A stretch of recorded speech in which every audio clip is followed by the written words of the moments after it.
Monsieur le secrétaire général de l'Organisation des Nations Unies, Monsieur le conseiller fédéral, Monsieur le directeur général de l'Office des Nations Unies à Genève, Excellences, Mesdames et Messieurs les représentants des corps diplomatiques, consulaires et des organisations internationales, Mesdames les anciennes présidentes de la Confédération, Mesdames et Messieurs les députés au Grand Conseil, Madame la chancelière d'État qui représente le Conseil d'État de la République et canton de Genève, Monsieur l'ancien président du Conseil d'État, Mesdames et Messieurs les conseillers municipaux, Mesdames et Messieurs, en tant que recteur de l'Université de Genève et au nom du directeur de l'Institut des hautes études internationales et du développement, je vous souhaite la bienvenue.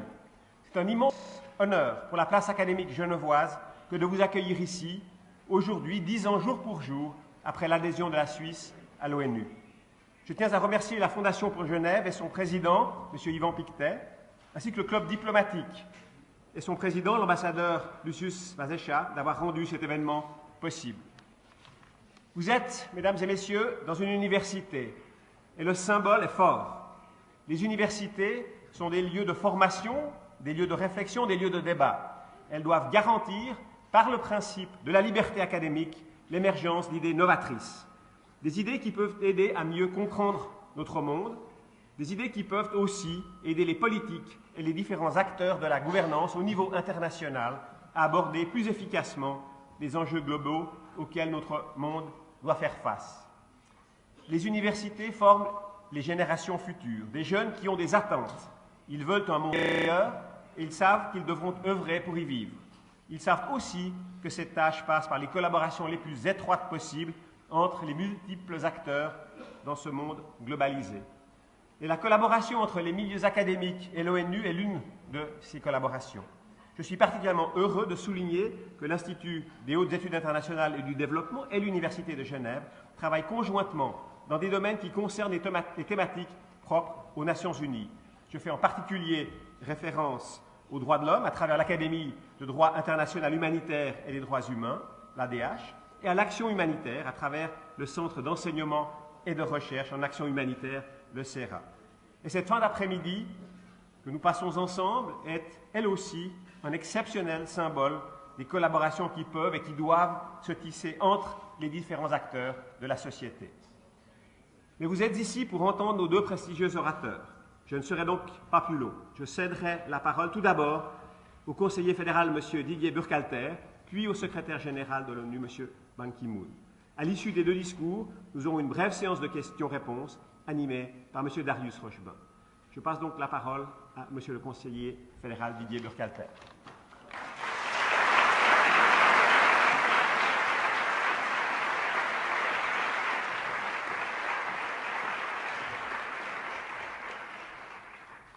Monsieur le secrétaire général, merci.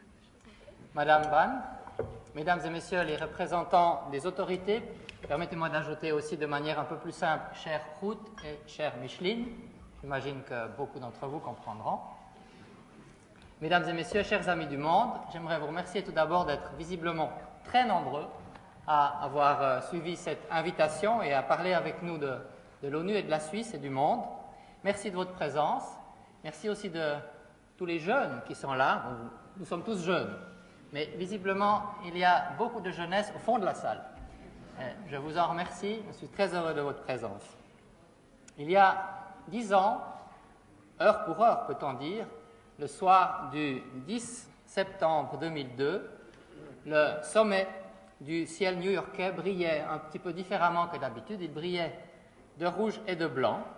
Ce jour-là, la Suisse, encore un peu étonnée de son courage d'ailleurs, eh bien la Suisse avait poussé le portail des Nations. Elle devenait le 190e membre de l'Organisation des Nations Unies.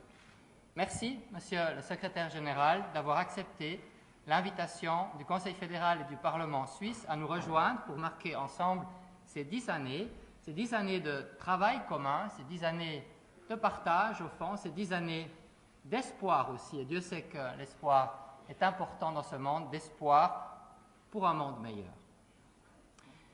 Nous sommes déjà vus, Monsieur le Secrétaire général, hier à votre arrivée. Vous êtes avec nous aujourd'hui à Genève pour cette conférence. Vous serez avec notre pays pour la réception qui aura lieu tout à l'heure au Palais des Nations et qu'un demi-million d'abeilles transformeront en un souvenir durable, comme pour rappeler d'ailleurs ce magnifique proverbe arabe qui dit que quand tu lances la flèche de la vérité, tu dois toujours tremper la pointe dans le miel.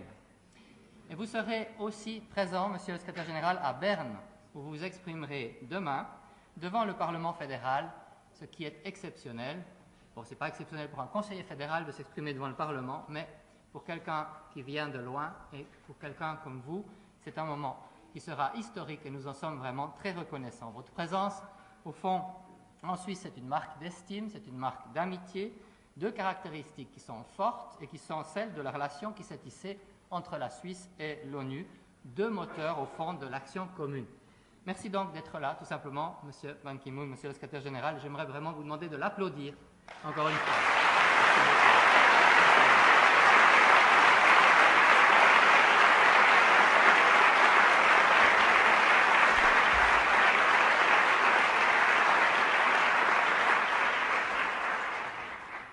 Bienvenue, willkommen, benvenuti, benveni. C'est par ces mots que le secrétaire général de l'époque, M. Kofi Annan, avait accueilli la Suisse devant l'Assemblée fédérale le 10 septembre 2002. Et c'est très certainement la première fois, mesdames et messieurs, de l'histoire qu'on parlait romanche devant l'Assemblée des Nations. Bon, on n'a pas parlé très longtemps romanche, mais au moins un mot. Bienvenue, willkommen, benvenuti, benveni. Et j'ajoute encore l'anglais, pourquoi pas, je vais m'essayer aussi au coréen, en vous laissant deviner d'ailleurs quel mot et de quelle langue. Welcome, annyeonghaseyo. Bon, j'espère que c'est juste. C'est juste. Merci beaucoup. Je vous promets de travailler ma prononciation. J'ai déjà essayé un petit peu à Séoul, mais ce n'était pas très bon encore. Ce même mot de bienvenue, sous toutes ses formes, que la Suisse souhaite également vous adresser aujourd'hui à vous et à l'ONU que vous représentez. Mesdames et messieurs, 10 ans après avoir poussé, cette fois-ci, disons avec curiosité positive, le portail des nations, la Suisse est donc un pays membre actif de l'ONU, un pays engagé pour des valeurs, pour des objectifs clairement identifiables. Notre présence au sein de l'ONU nous permet d'agir plus efficacement, plus directement, pour des causes justes, pour des causes qui nous sont chères, avant tout dans nos efforts pour contribuer à la paix et à la sécurité, pour exercer une solidarité active. Cette présence a aussi accru notre influence et notre capacité d'action.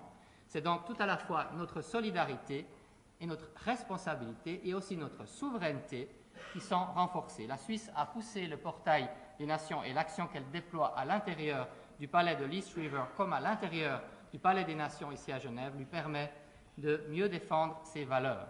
Des valeurs que la Constitution fédérale définit, notre texte fondamental définit clairement comme objectif de la politique extérieure de la Suisse. Car la politique étrangère, mesdames et messieurs, c'est à la fois une défense d'intérêts, des intérêts légitimes pour une nation, mais également la promotion de valeurs fondamentales qui sont très importantes tous les jours.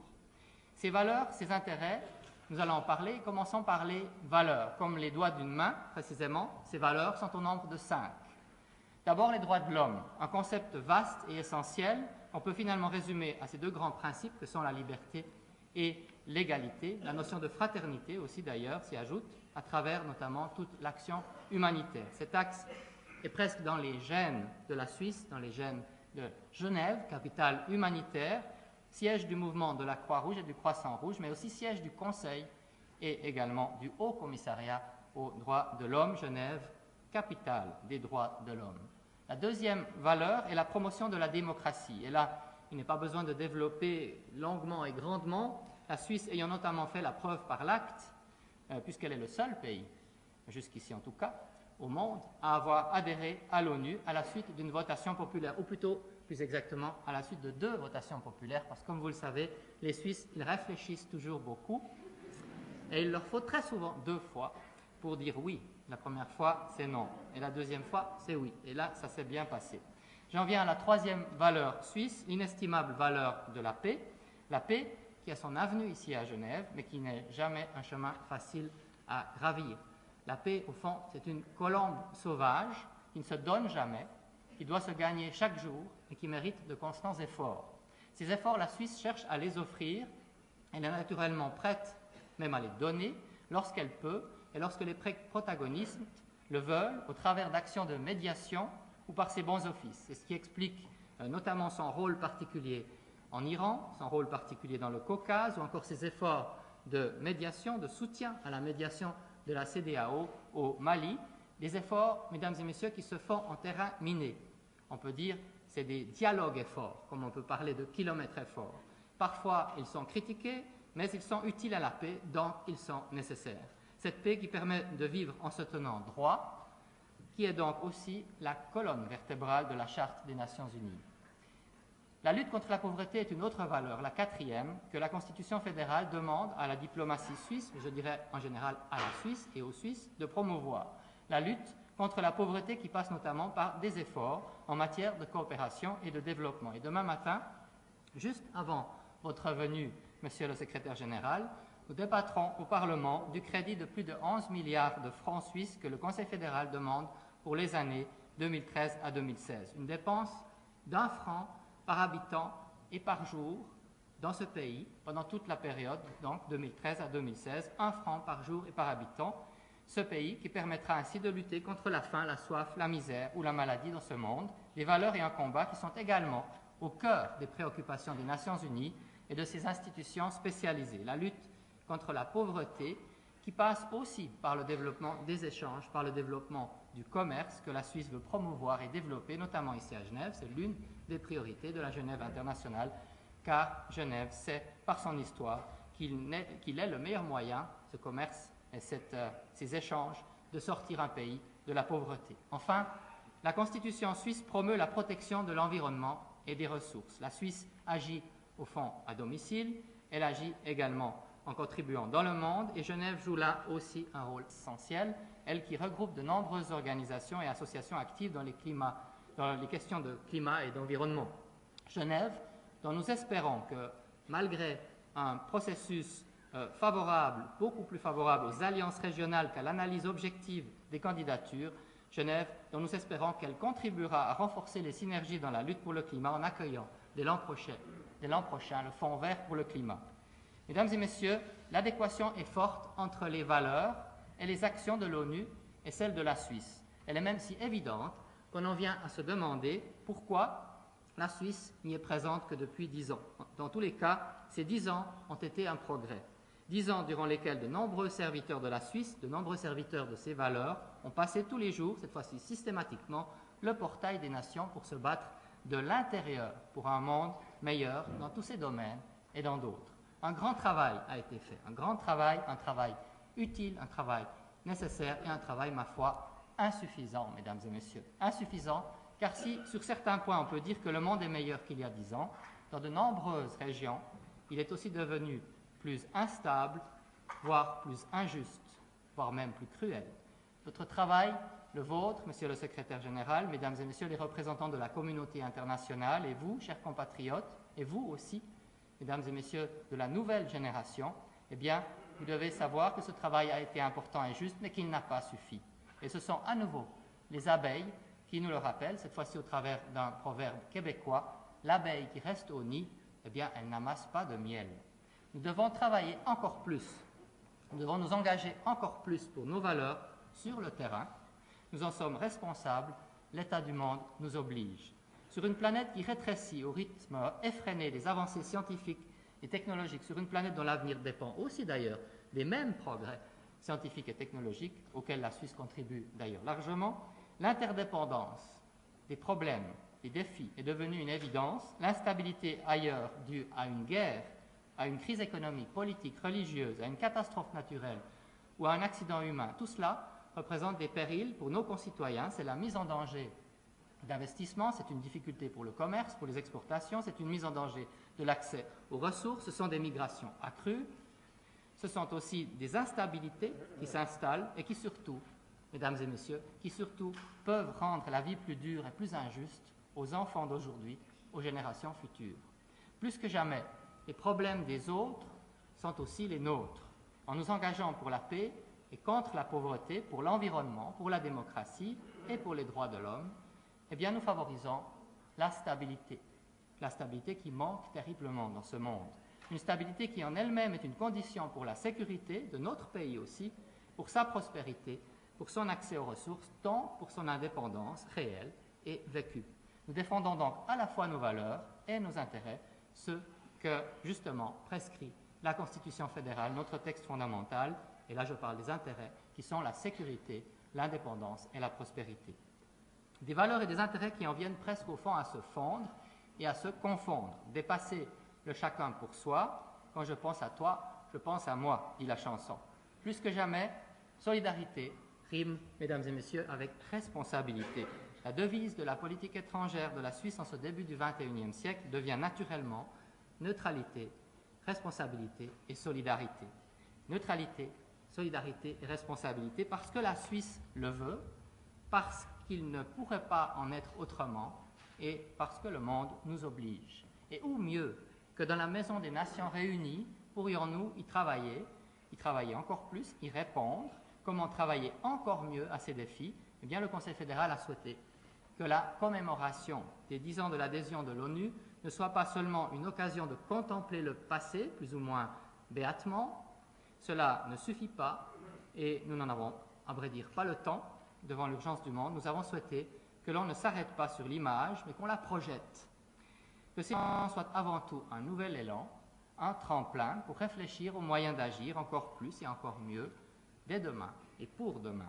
Le Conseil fédéral a établi 2 axes forts pour l'engagement de la Suisse dans les années à venir derrière le portail des nations et pour les nations. C'est l'axe de la promotion d'une meilleure sécurité et c'est l'axe de la réforme de l'Organisation des Nations Unies. En 2 mots, réforme et sécurité, ces 2 priorités sont le prolongement de l'action de la Suisse dans un monde qui change.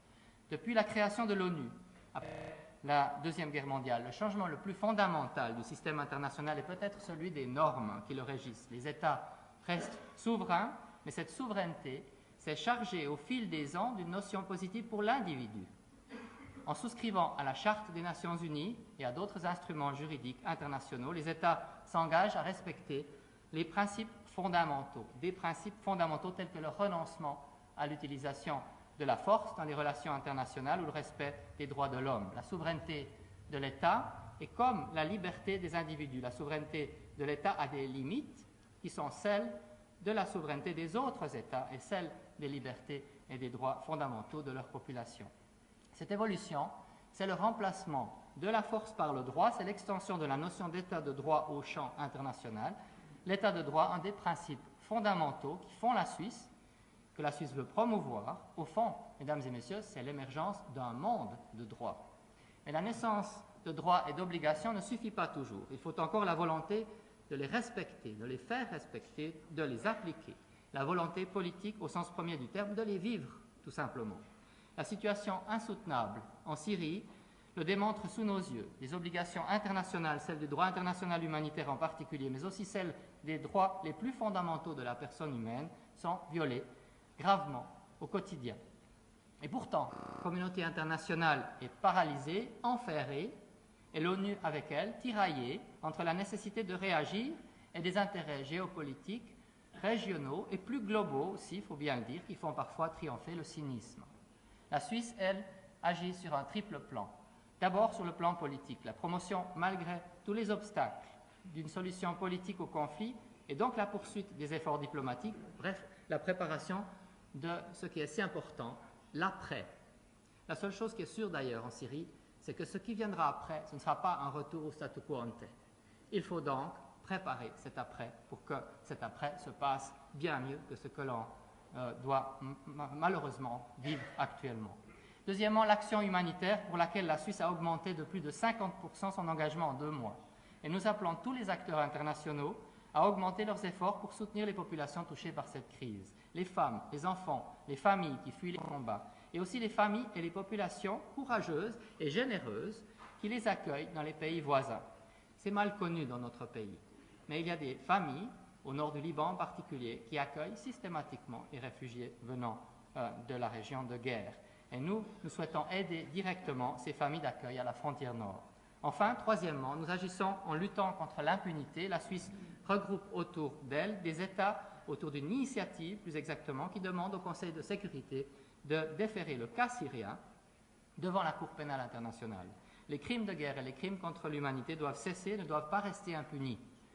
Plus de 30 États soutiennent cette démarche et devant la situation dramatique qui s'intensifie, les soutiens ont augmenté rapidement ces derniers jours. Nous avons entendu, Monsieur le Secrétaire général, les mots forts que vous avez prononcés ce matin à Genève. Plus exactement, nous les avons lus. Et nous avons vu que devant le Conseil des droits de l'homme, vous vous êtes exprimé clairement à ce sujet. Et je constate que là aussi, l'ONU et la Suisse défendent les mêmes valeurs. Mesdames et messieurs, le monde ne va pas bien partout. Il va même parfois très mal. Et pourtant, il se porterait certainement moins bien encore sans l'ONU. Grâce à l'ONU, nous avons pu faire progresser ensemble le système international. L'interdiction de recours à la force non autorisée par le Conseil de sécurité, la responsabilité de protéger, qui oblige un État d'être en mesure de protéger sa population civile, ou la notion de sécurité humaine, si chère à la Suisse, qui vise à assurer l'intégrité de l'individu face à la violence. La stabilité et la sécurité des pays n'est pas suffisante si la sécurité des hommes et des femmes qui font ces pays n'est pas assurée. Cette vision allie dès lors de nombreuses valeurs et de nombreuses politiques traditionnelles, la promotion de la paix, celle des droits de l'homme, les politiques de migration ou encore la politique humanitaire. Mais face aux faits, eh bien, l'ONU n'est pas parfaite. Une fois encore, la situation actuelle en Syrie le démontre de manière criante. Voilà pourquoi la Suisse veut développer en priorité ces deux axes de réforme et de sécurité. La sécurité humaine doit s'améliorer sur notre planète pour atteindre une meilleure stabilité et donc développer les fondements de la prospérité. Parallèlement, l'ONU doit se réformer pour être plus efficace, pour être au moins tout autant un endroit où l'on agit qu'un endroit où l'on parle. Et parce que le droit de décision donné à un organe comme le Conseil de sécurité lui impose aussi des responsabilités.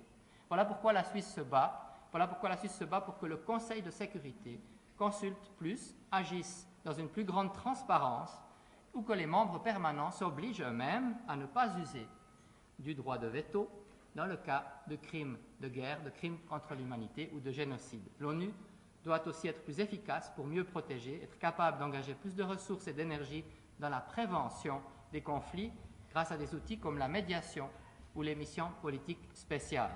Le Conseil fédéral tient à saluer l'action du secrétaire général et de toute son équipe, notamment ici à Genève, qui veut améliorer et augmenter la capacité des experts civils. Pour ce qui est des réformes au sens plus large, notre vision est celle d'une ONU moderne, agile, légère, capable de coordonner efficacement les actions sur le terrain, une utilisation ciblée et efficiente des ressources, une approche plus intégrée et une meilleure mise en réseau des informations de terrain pour gagner en efficacité. Réforme et sécurité sont au fond les deux faces d'une même médaille. En se réformant, l'ONU ne doit toutefois pas perdre de vue son attachement à la diversité des cultures et à la diversité des lieux.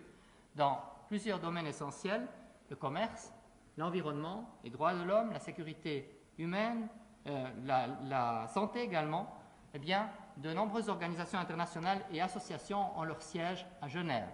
Ce rôle d'hôte restera un pilier central de l'engagement de la Suisse. Genève est utile à la Suisse qui gagne en influence, mais Genève est aussi utile au monde. Genève, c'est certes de la pierre, et il nous faudra être innovants pour que le site reste attractif. Il faudra aussi que l'ONU et ses membres poursuivent leur engagement. En plus des 50 millions de francs offerts par la Suisse, la rénovation du Palais des Nations nécessite d'autres investissements pour que le travail qui y est réalisé quotidiennement soit efficace et durable. Il en va de même d'autres organisations. Là aussi, c'est une question de responsabilité. Mais Genève, ce n'est pas seulement de la pierre. C'est aussi et surtout un état d'esprit. Un esprit de Genève renforcé par la richesse de son environnement intellectuel et le rôle d'institutions comme l'Université de Genève et comme l'Institut des hautes études internationales et du développement, que j'aimerais ici remercier du fond du cœur pour tout ce qu'ils font. Nous souhaitons que Genève soit aussi représentative de la Suisse en cela.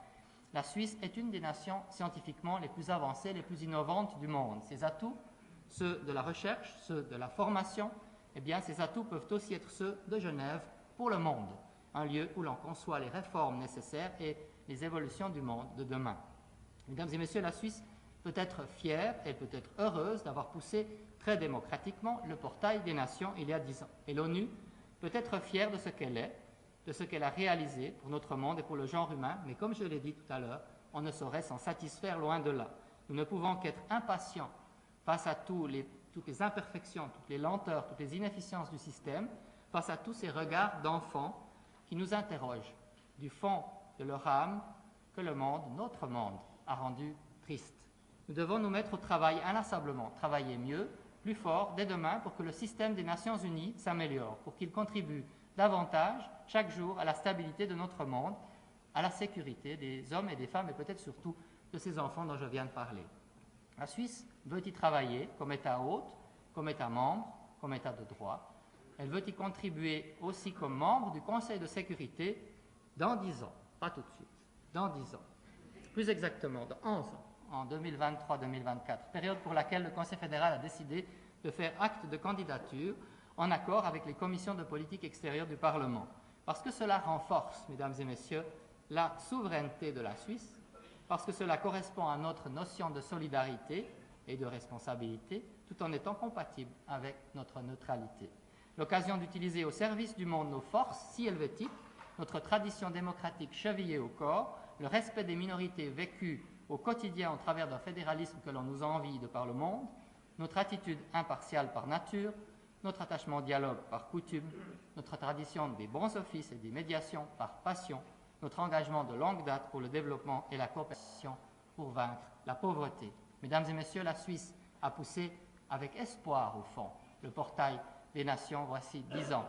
Au moment de souffler les bougies, on formule habituellement un vœu, et bien formulons ici le double vœu, que le travail de la Suisse au sein de l'ONU s'intensifie encore et que l'organisation gagne du terrain, qu'elle gagne sur le terrain, qu'elle s'approche humainement de ses idéaux pour rendre le monde plus sûr, pour rendre le monde meilleur, pour illuminer les regards des enfants lorsqu'ils nous interrogent. Merci, bonne soirée et belle prochaine décennie.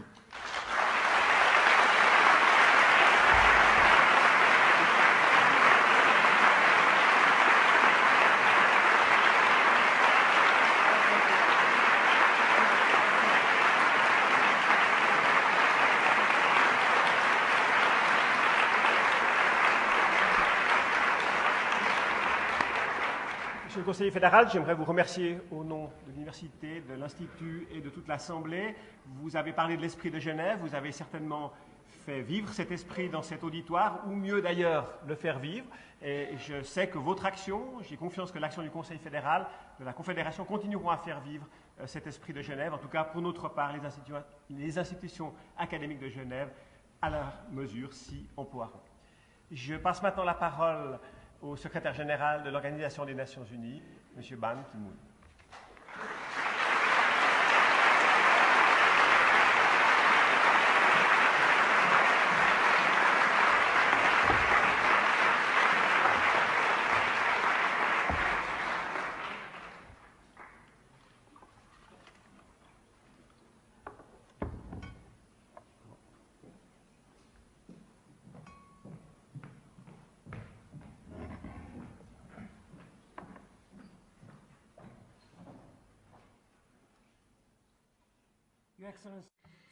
Excellences, Monsieur Didier Burkhalter, ministre des Affaires étrangères de la Suisse, Monsieur Jean-Dominique Vassali, recteur de l'Université de Genève, Monsieur Philippe Burin, directeur de l'Institut des hautes études internationales, Mesdames et Messieurs les membres du corps diplomatique, Madame Calmiré,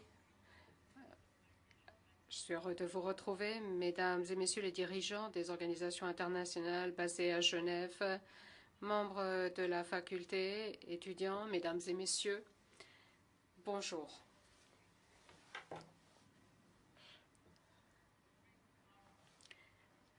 Je suis très heureux de pouvoir participer à cette conférence dans cette honorable et ancienne université de Genève qui a plus de 450 ans d'histoire.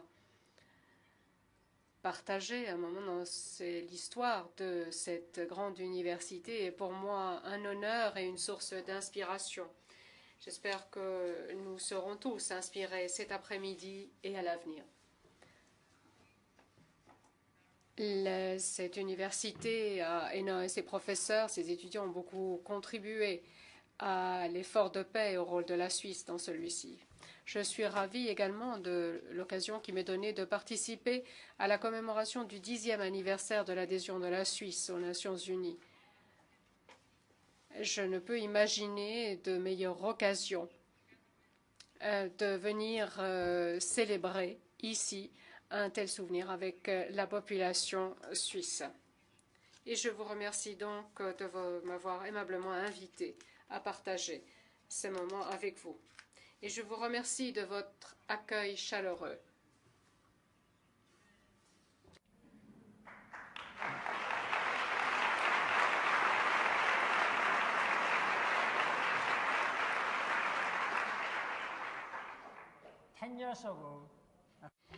Il y a 10 ans exactement aujourd'hui, la Suisse hissait pour la première fois son drapeau aux Nations Unies.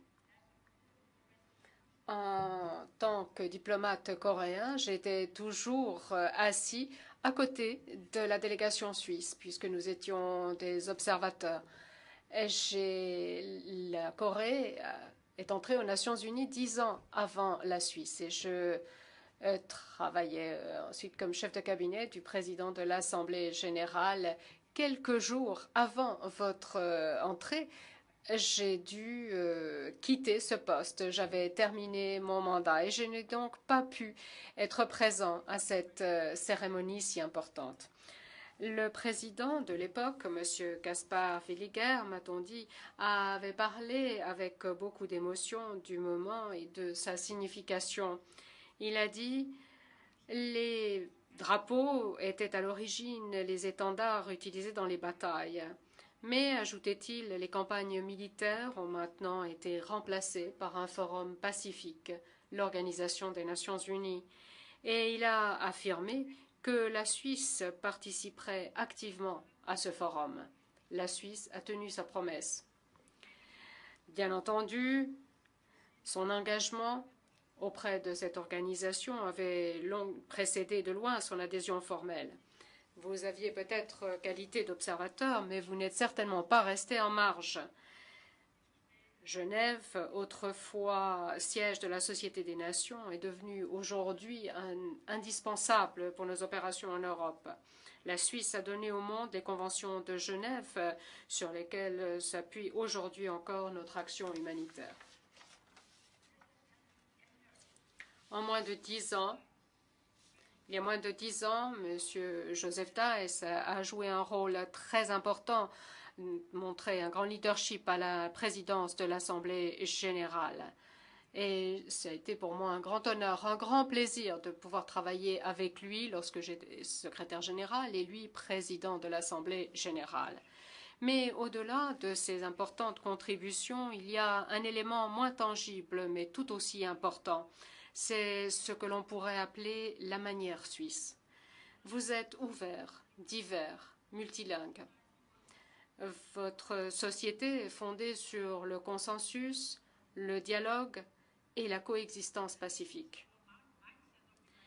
C'est aussi ce même esprit qui règne aux Nations Unies. La Suisse et l'Organisation des Nations Unies sont faites pour s'entendre. Et c'est heureux en cette période de défis et de changements. Et c'est de défis et de changements que je vais vous parler surtout aujourd'hui. Mesdames et messieurs, le monde est en pleine transition. Cette transition est économique, avec l'émergence de nouveaux pouvoirs, surtout dans le Sud. La transition est environnementale, avec la recherche d'une voie plus écologique pour assurer notre bien-être sur le long terme. Et elle est aussi politique, puisque les peuples revendiquent justement le droit à participer aux décisions qui les concernent, qui touchent leur vie. Le paysage mondial actuel est teinté d'incertitudes. Le chômage augmente, les températures montent et, trop souvent, l'intolérance aussi. Les Nations Unies doivent se montrer à la hauteur. Et cela signifie qu'elles doivent renforcer leur mission centrale, paix, développement et droits de l'homme, et des valeurs qui sont très importantes pour la Suisse. Mais cela veut dire également identifier les besoins les plus urgents aujourd'hui, quelles sont les préoccupations des gens et qu'est-ce qui les empêche de dormir la nuit. Et nous devons agir maintenant, en temps réel. Ce sont ces raisons qui ont dicté le programme d'action que j'ai annoncé en janvier au début de mon second mandat comme secrétaire général. Développement durable, prévention, assistance aux pays en transition, construction d'un monde plus sûr et émancipation des femmes et des jeunes du monde entier. 5 impératifs, 5 opportunités qui s'offrent à nous tous pour que ce monde soit un monde meilleur pour tous. Et la Suisse joue un rôle positif dans chacun de ces domaines. Et je tiens à travailler encore plus étroitement avec vous pour aller plus loin dans ces réalisations. Voyons maintenant ces impératifs de plus près. Tout d'abord, le développement durable. Vous savez tous que nous sommes engagés sur un chemin périlleux qui nous conduit au changement climatique et à des inégalités déstabilisatrices. Il y a quelques années, lorsque j'étais venue en Suisse, on m'avait fait survoler vos merveilleuses Alpes.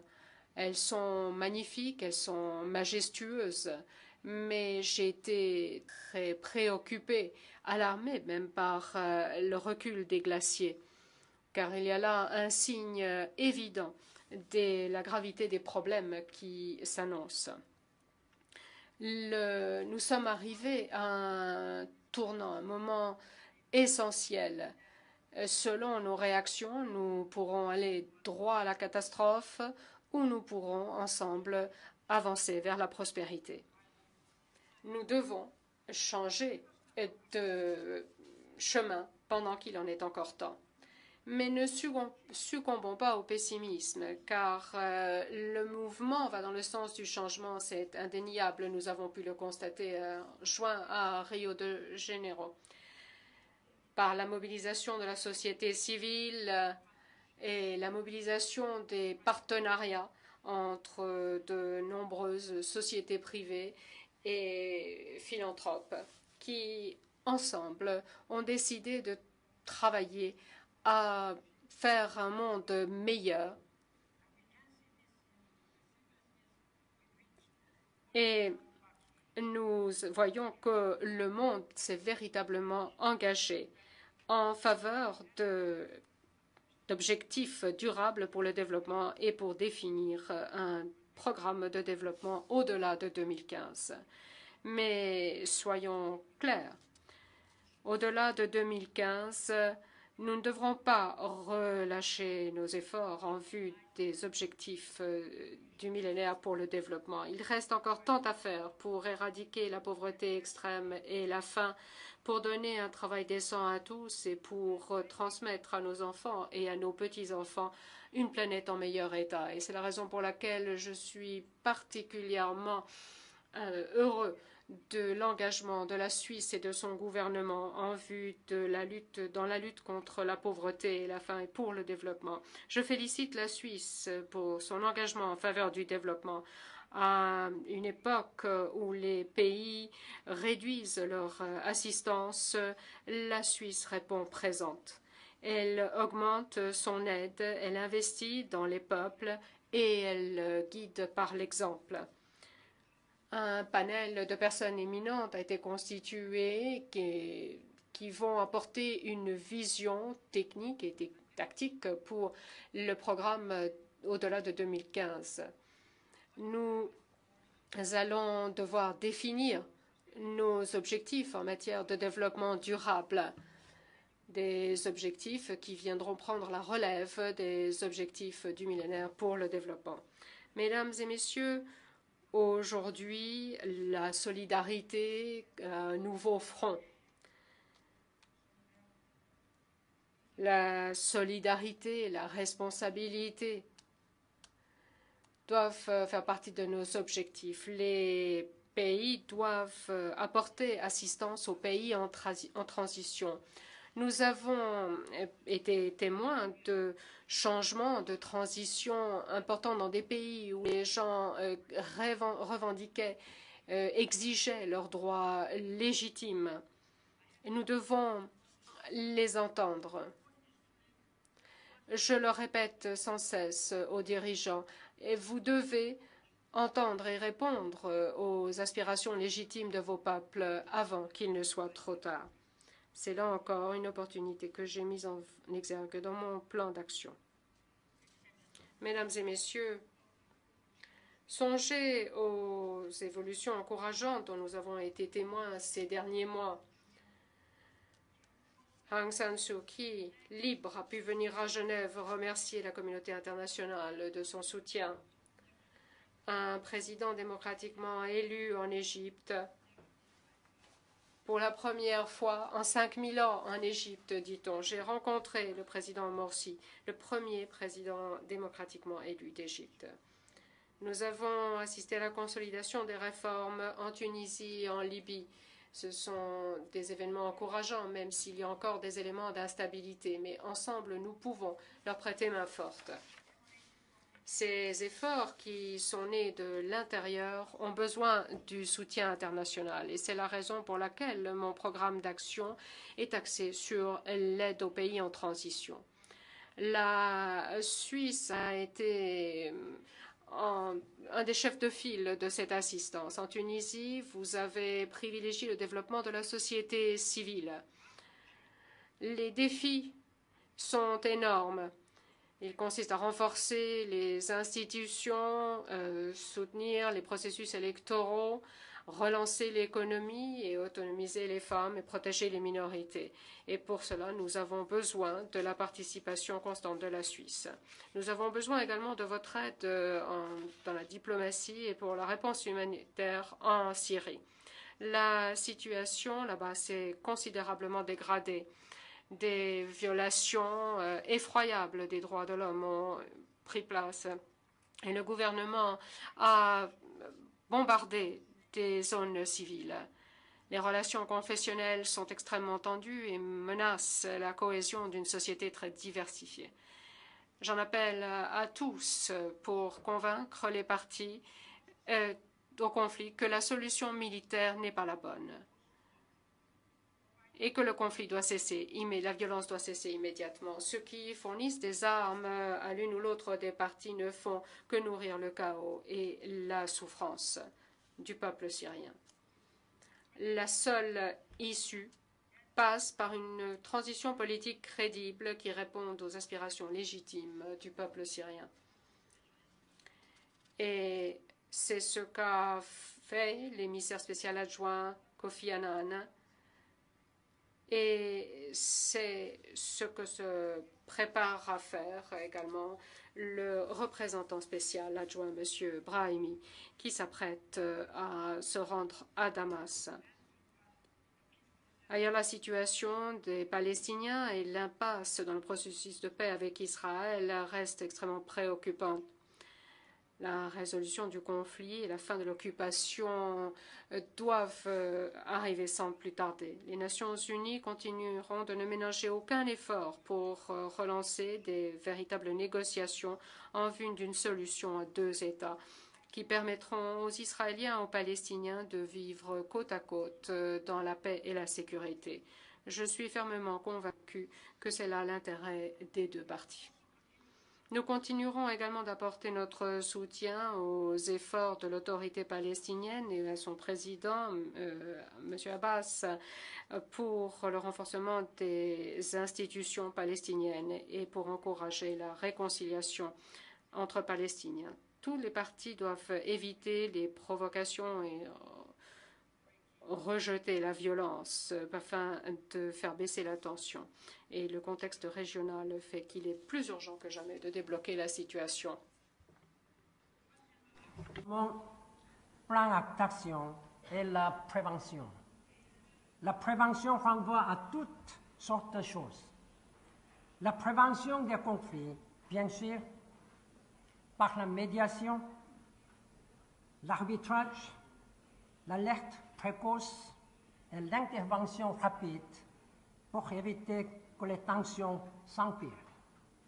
Mais aussi la prévention par le biais de la réduction des risques de catastrophes et le renforcement de la faculté d'adaptation face aux chocs économiques et sociaux qui ne cessent de s'abattre sur le monde depuis quelques années.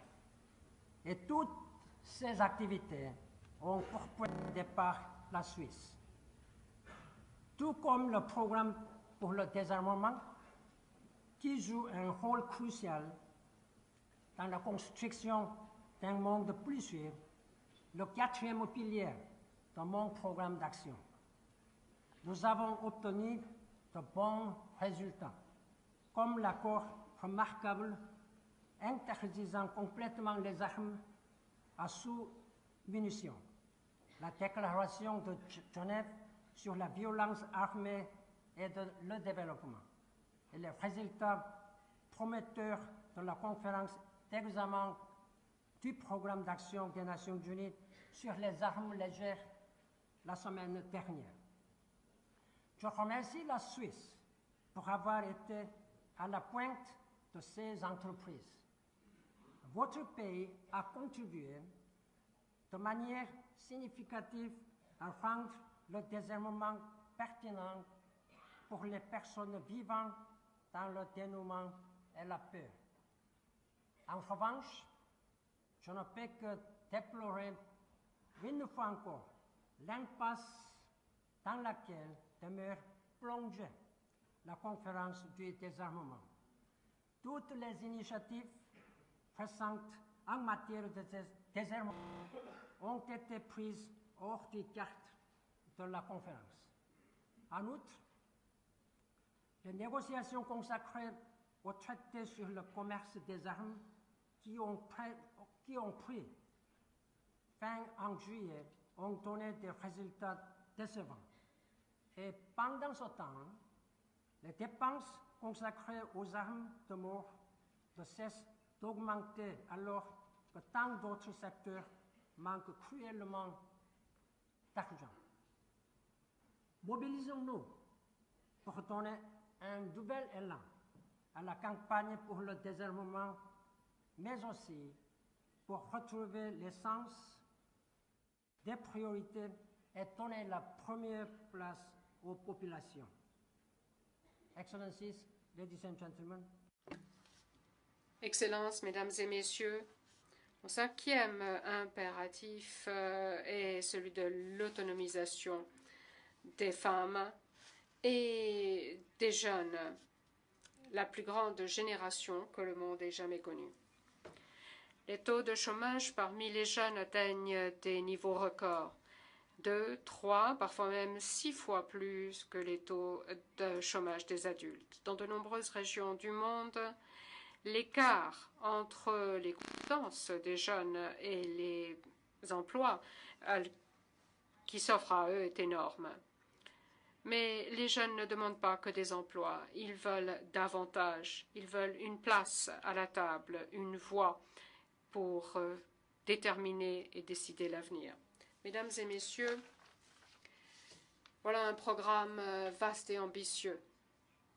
Pour le réaliser, nous devons compter sur les partenariats, car sans partenariat, un programme aussi vaste et aussi ambitieux n'est pas réalisable. Nous voulons resserrer la collaboration avec la société civile.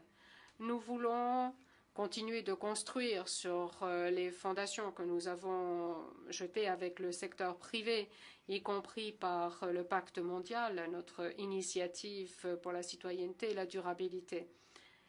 Nous resserrons également les liens avec les milieux philanthropiques dans les domaines de la santé, parmi tant d'autres.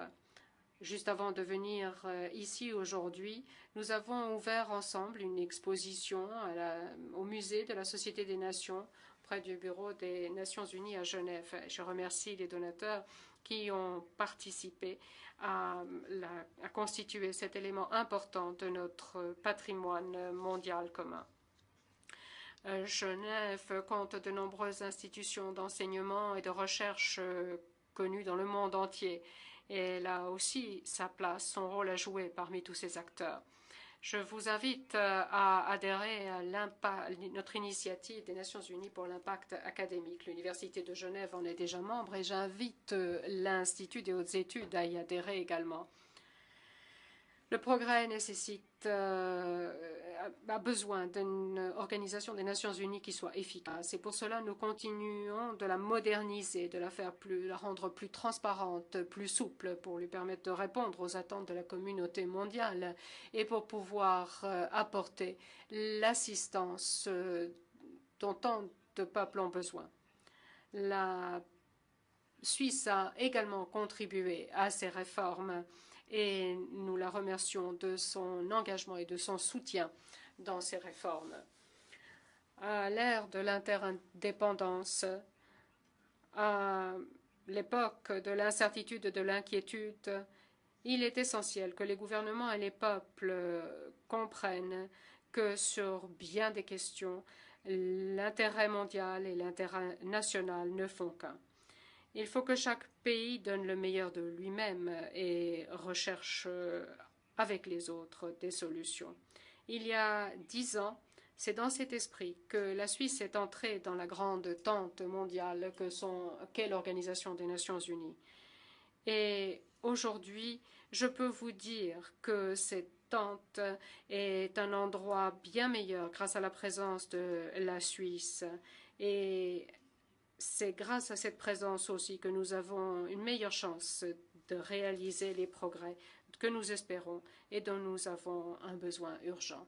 Travaillons ensemble, mesdames et messieurs, pour le progrès, philanthropes, hommes, femmes, jeunes, vieux, entreprises et gouvernements. Ensemble, essayons de réaliser cet avenir que nous souhaitons tous. C'est notre responsabilité commune. Merci.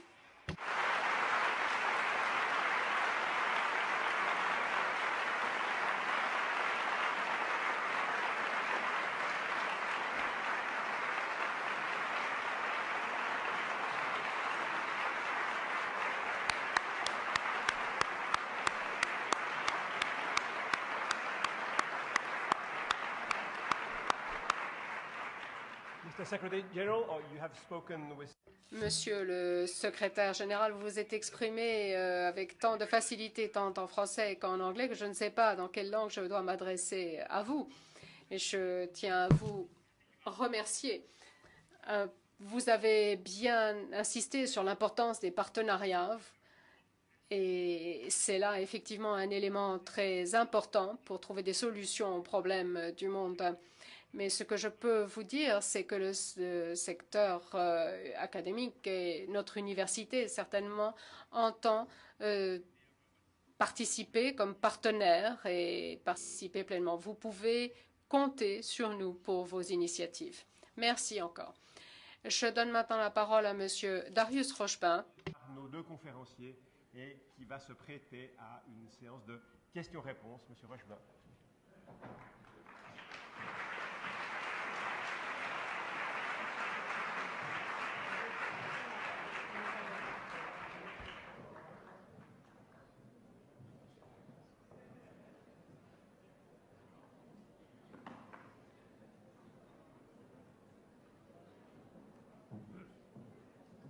Voilà, Monsieur le secrétaire général, Monsieur le conseiller fédéral, merci d'accepter le principe de cette discussion ouverte, qui sera forcément un peu courte aussi, puisque le temps nous est compté, mais je vous prierai de jouer chacune et chacun le jeu, c'est-à-dire de poser des questions réelles, et, si vous voulez bien, messieurs, de répondre dans la limite possible de la brièveté. Vous rappeliez, Monsieur le conseiller fédéral, avec humour, que dans cette salle, il y a beaucoup d'étudiants, mais aussi beaucoup d'anciens étudiants.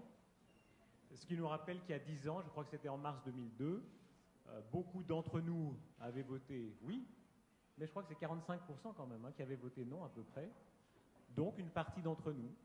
Et pour ouvrir la discussion, en un mot, à ceux qui avaient voté non à l'époque, qui peut-être ont changé d'avis, qu'est-ce que vous diriez comme exemple de l'intérêt que nous avons eu, vraiment l'intérêt, aussi pour nos valeurs, d'être dans l'ONU?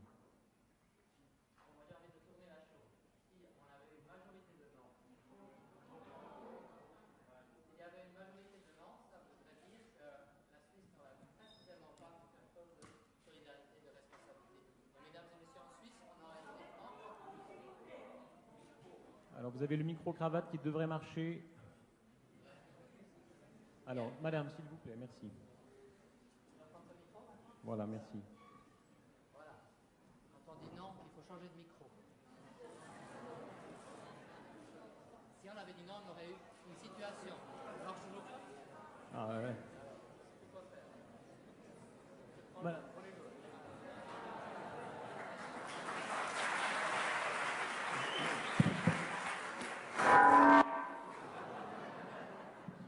Ça, pour faire taire les journalistes, c'est très efficace. Hein. Il faudra essayer ça une fois. Mais ça marche quand c'est vous qui parlez. C'est la RTS. Alors j'essaie de vous dire, mesdames et messieurs, dans la limite de la brièveté. Voilà. J'essaie de vous dire que s'il y avait eu un non, la Suisse serait non seulement pas capable de faire preuve de cette solidarité, de cette responsabilité qui est indispensable, mais elle aurait été encore plus isolée. Et Dieu sait si on entend toujours la discussion sur l'isolation de la Suisse. Et je crois que le fait d'avoir pu aller d'une part dans l'ONU, mais en plus de jouer sur la carte de la spécificité de la Suisse, en particulier dans le domaine de la prévention des conflits, comme en parlait M. Ban Ki-moon tout à l'heure, je crois que c'était très important. Merci, monsieur le conseiller fédéral. Monsieur le secrétaire général, vous avez accepté, c'est toujours un peu risqué, mais je suis sûr que la salle jouera le jeu très bien, de répondre aux questions. La parole est exactement à qui la veut. Peut-être parmi les étudiants, puisque d'abord ils étaient conviés, mais évidemment à chacun qui la voudra. Monsieur en blanc, si vous voulez bien.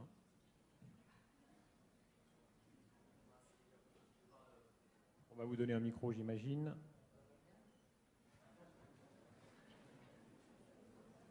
Ah.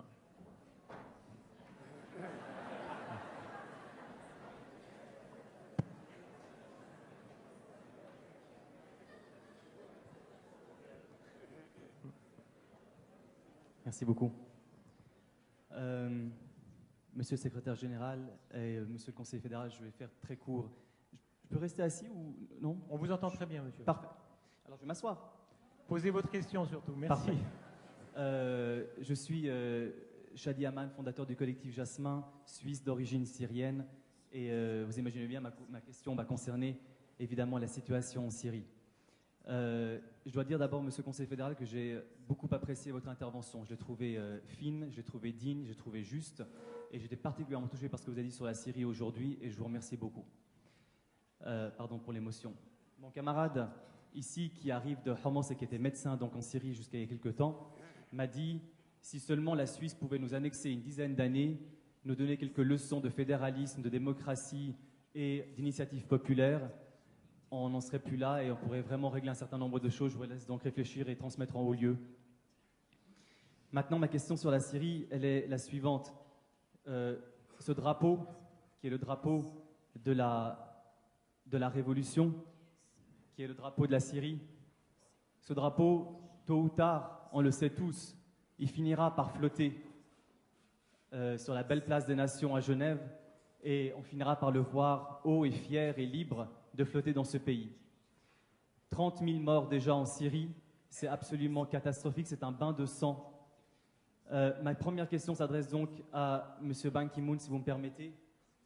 Est-ce que vous ne pensez pas qu'il est temps de réformer cette institution qu'est l'ONU et de faire en sorte qu'il n'y ait plus des garde-fous au sens propre du terme? Monsieur, des garde-fous qui laissent des dictateurs. Laissons répondre, monsieur Ban Ki-moon. Merci.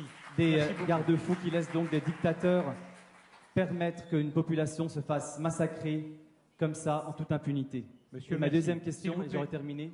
Il faut jouer le jeu, monsieur, s'il vous plaît, sinon il n'y aura pas de place pour d'autres questions. Juste à monsieur le conseiller fédéral et je termine.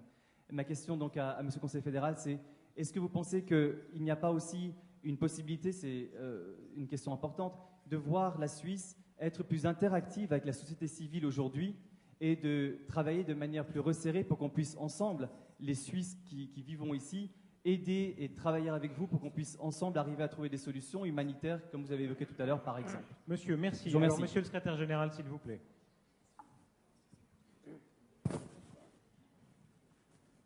Let me answer. Permettez-moi de vous répondre en anglais, même si j'aimerais pouvoir vous répondre en français.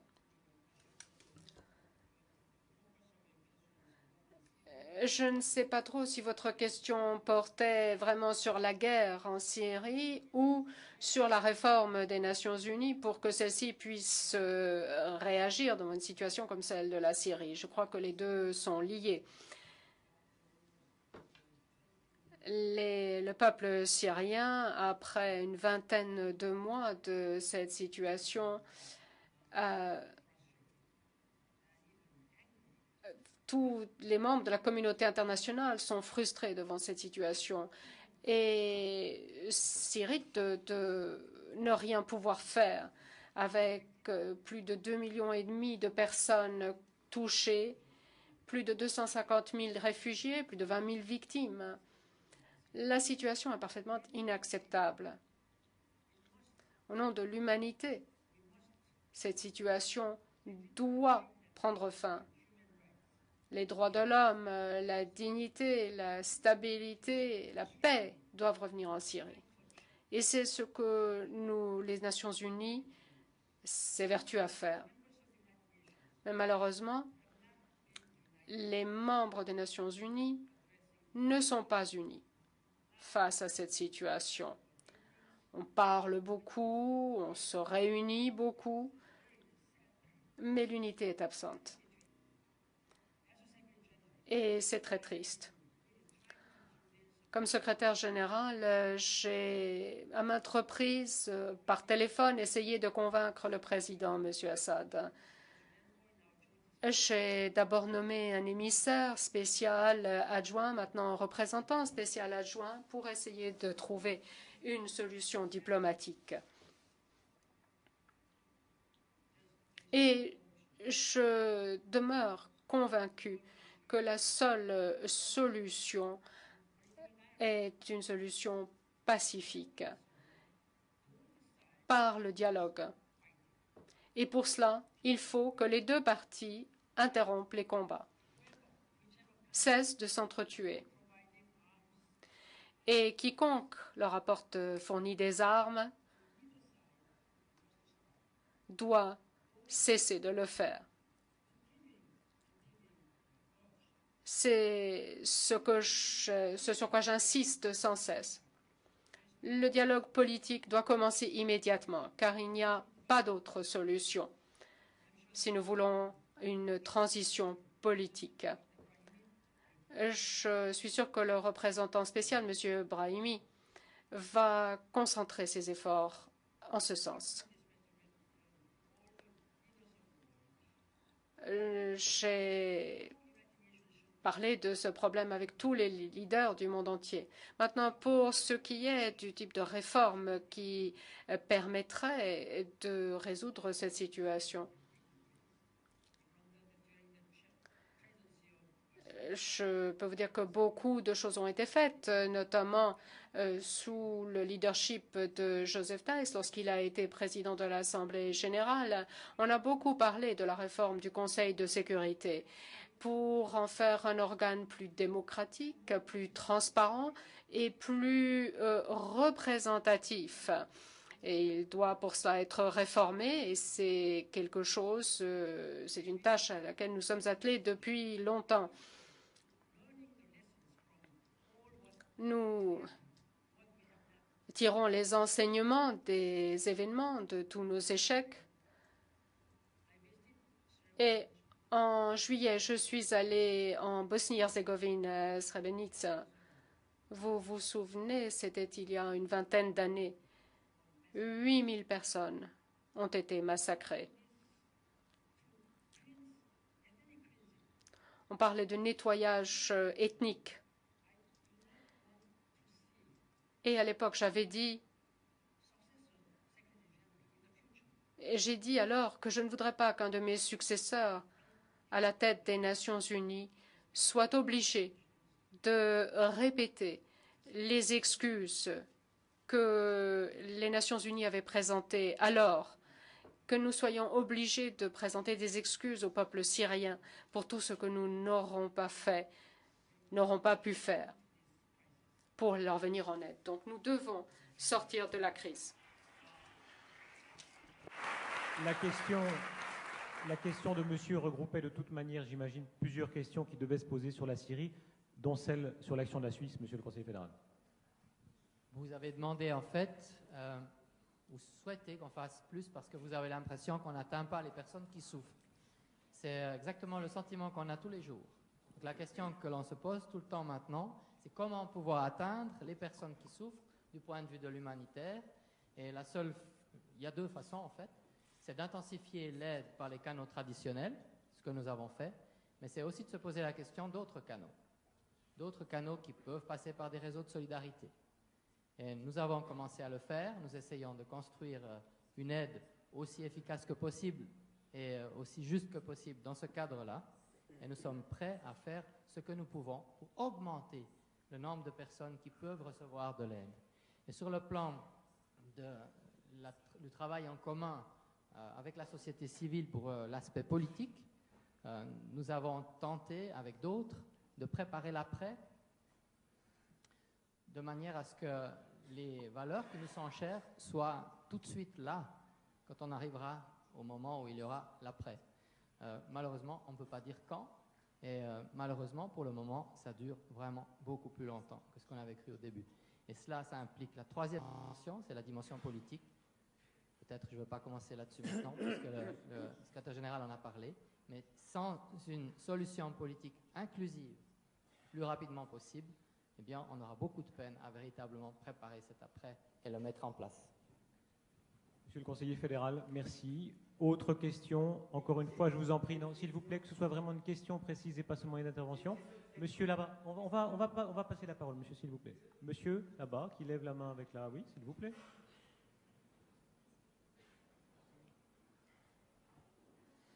Your Excellency, as you mentioned... Excellence, comme vous l'avez dit dans votre discours,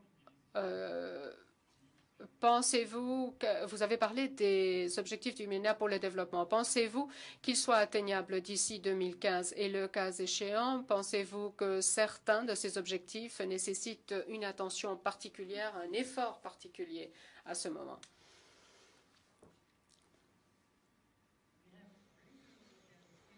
Il nous reste un peu plus de 3 ans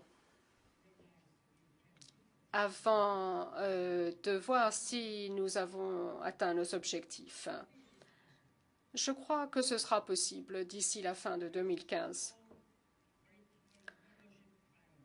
Si les dirigeants politiques en font véritablement une priorité et s'ils apportent les ressources nécessaires, ces objectifs du millénaire pour le développement pourront être atteints.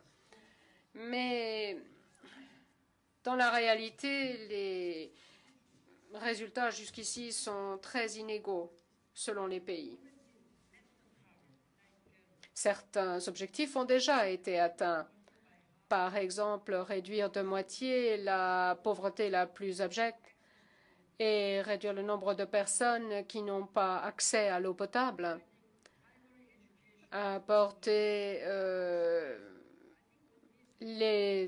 l'enseignement primaire aux jeunes enfants. Ce sont des objectifs que nous avons pu atteindre partout. Mais en raison de la crise économique mondiale actuelle, sans une véritable volonté politique, il sera extrêmement difficile de réaliser les autres. Par exemple, supposons qu'un pays ne dispose que d'1 million de dollars. À quoi faut-il l'utiliser? Où faut-il l'investir? Cela dépendra des priorités du gouvernement, des autorités qui devront choisir entre différents objectifs. S'ils choisissent l'éducation ou la lutte contre la pauvreté, c'est possible, mais s'ils préfèrent consacrer cet argent à d'autres investissements, nous n'atteindrons pas nos objectifs. Nous devons cependant être réalistes et préparer l'avenir au-delà de 2015. Et nous avons déjà commencé à le faire. Pourquoi? Parce que tous ces objectifs sont des objectifs numériques. Réduire de moitié, réduire de temps. Mais même si nous atteignons tous nos objectifs, il restera toujours 50%, 1 milliard de personnes, de gens qui se coucheront le ventre vide tous les soirs. Donc, nous devons aller plus loin. C'est cela notre priorité, c'est le développement durable. Ce sera la priorité, la première pour la communauté internationale. La stabilité politique, l'économie, l'environnement, la durabilité est essentielle. La réunion de Rio a été un grand succès puisqu'elle a débouché sur un plan concret qui doit maintenant être réalisé, se traduire sur le terrain. Merci. Les âges et les sexes, si vous permettez. Madame, là-haut en blanc, Madame en blanc, s'il vous plaît. Monsieur, je suis désolé. Non, pardon, je dois passer la parole. Madame en blanc demandait la parole. Monsieur, s'il vous plaît, c'est la règle. C'est la règle. Madame, on varie les questions. Madame, s'il vous plaît. Ma famille est en danger de mort dans les camps de Liberty. Monsieur Ban Ki-moon a dit que le camp de Liberty avait les équipements nécessaires pour recevoir des prisonniers, des réfugiés politiques. Il y a 3500 réfugiés politiques iraniens dans le camp de Liberty. Il n'y a pas d'eau, il y a 55 degrés, il n'y a pas d'électricité. Monsieur Ban Ki-moon, pourquoi vous ne déclarez pas le camp de Liberty comme un camp de réfugiés politiques? Monsieur, s'il vous plaît, la règle démocratique est que nous donnons la parole. Monsieur, nous vous avons entendu. Monsieur, s'il vous plaît, tout le monde vous comprend ici. Monsieur, s'il vous plaît, tout le monde vous comprend ici. Nous allons entendre la réponse de Monsieur Ban Ki-moon. Alors posez votre question, s'il vous plaît. Monsieur, voilà, s'il vous plaît. Merci. Monsieur le secrétaire général, le temps... Non, monsieur, s'il vous plaît. Le temps nous étant compté, monsieur le secrétaire général, voulez-vous, s'il vous plaît, répondre brièvement? Et là, c'est la règle. Alors, s'il vous plaît, je vous propose de répondre brièvement à cette question. C'est la règle, monsieur, s'il vous plaît.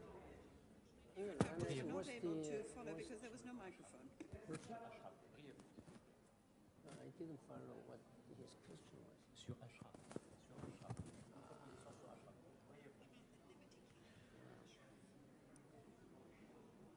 United Nations, I'm very much. La situation actuellement me préoccupe beaucoup. La situation des personnes du camp d'Ashraf en Irak, où il y a un peu plus de 300 personnes. Avec l'accord des résidents et du gouvernement irakien, son Premier ministre, nous avons commencé à déplacer ces personnes qui sont envoyées vers des installations meilleures en attendant leur réinstallation permanente dans des pays tiers. Le Haut Commissariat pour les réfugiés établit leur statut de réfugiés. Nous sommes en pourparlers avec les Américains et des pays européens et d'autres pays d'accueil potentiels où ces personnes pourraient être réinstallées. Depuis plusieurs mois, la situation avance, mais il y a eu des mouvements d'opposition de la part des résidents et aussi de dirigeants du camp Ashraf qui habitent à Paris et qui imposent toutes sortes de conditions. C'est la raison pour laquelle certaines choses ne débloquent pas. Il y a encore des résidents sur place. J'ai parlé de la situation avec le Premier ministre Al-Maliki, qui s'est montré très généreux et très patient également, très compréhensif. Je crois que nous devons d'abord installer ces personnes dans un endroit plus confortable. Et c'est ce qui se fait par l'entremise du Haut-Commissariat pour les réfugiés. Et nous continuons les pourparlers avec divers pays pour assurer des possibilités de réinstallation permanente. Une réponse brève, hélas, parce que le temps nous est compté. Madame, la parole, vous aviez été un peu prise, donc s'il vous plaît. Oui, madame.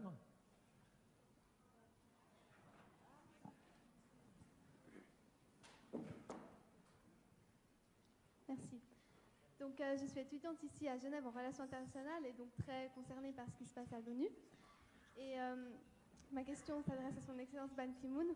En tant que secrétaire général, est-ce que vous vous sentez parfois impuissant face à la lenteur du processus d'action des Nations Unies?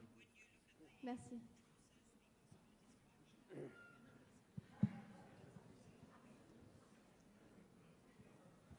United Nations, Les Nations Unies sont, sauf erreur, la plus grande organisation internationale multilatérale. Elle compte 193 États membres. Et si vous mettez en commun la volonté et les ressources de 193 États membres, aucune organisation ne pourrait se montrer plus puissante, n'aurait davantage de moyens. C'est l'organisation la plus internationale, qui a le plus de légitimité au monde. Mais certains États membres défendent leurs intérêts très étroits, très nationaux. Et c'est ça qui bloque l'efficacité des Nations Unies. Il faut bien le reconnaître. Mais comme l'a dit Monsieur le ministre, il faut parfois savoir se montrer patient. Même lorsque les choses avancent lentement, paraissent inefficaces. Car je crois que nous avons beaucoup apporté, beaucoup contribué pour la paix, la stabilité et les droits de l'homme. S'il n'y avait pas les Nations Unies, qui protégerait les droits de l'homme de la plupart des groupes vulnérables, marginalisés? S'il n'y avait pas les Nations Unies, qui aurait fixé les objectifs du millénaire pour le développement, qui sont un projet d'amélioration pour tous? Qui travaillerait pour la paix et la sécurité? Qui défendrait la paix et les droits de l'homme? Je crois au pouvoir, à la puissance des Nations Unies, à l'engagement de celles-ci. Mais il est vrai que nous devons améliorer notre efficacité. Votre programme horaire. Merci. Merci beaucoup, Monsieur le Secrétaire Général, Monsieur le Conseiller fédéral, de votre participation. Merci à vous, Mesdames, Messieurs, de votre présence. Merci beaucoup.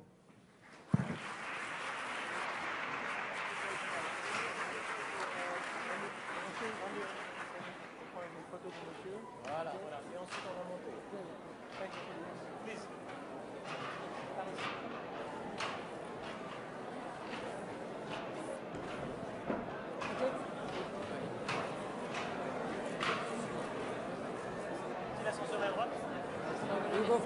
Interview?